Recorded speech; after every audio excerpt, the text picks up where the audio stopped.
हमारा काफ़िले हिजाज़ इस वक्त बदर के मैदान में है।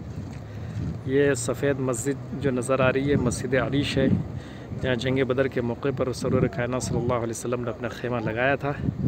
और उसी के सामने ये पूरा मैदान है जिसको मैदान बदर कहा जाता है। इसी में मुसलमानों की और कुफार मक्का की पहली लड़ाई हुई थी, जो हक़ व बातिल के दरमियान फ़ैसला कुन जंग थी। और ये उसके चारों अतराफ़ हैं जहाँ साहबे किराम रिज़वानुल्लाहि तआला अलैहिम ने जंग की हैं। अब ये नहीं बता सकते कि कुफार मक्का वगैरह के खेमे किधर थे, किधर लगा थे। ये बाजू में महल्ला बसा हुआ है जिसमें एक पुराना घर है टूटा फूटा, बाकी सारे डेवलप हो चुके हैं।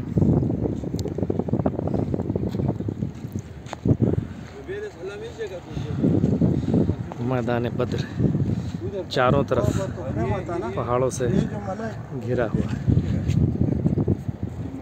ये शुहदाए बद्र की कब्रिस्तान है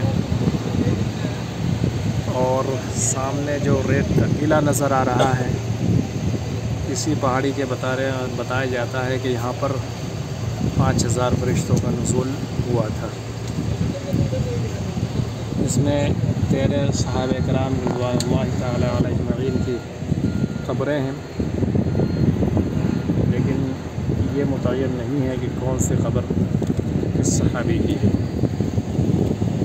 शुहदाए जंग बदर के कब्रिस्तान मैदान बद्र में ये वो रेत का पहाड़ है जिस पर फरिश्तों का नुज़ूल हुआ था।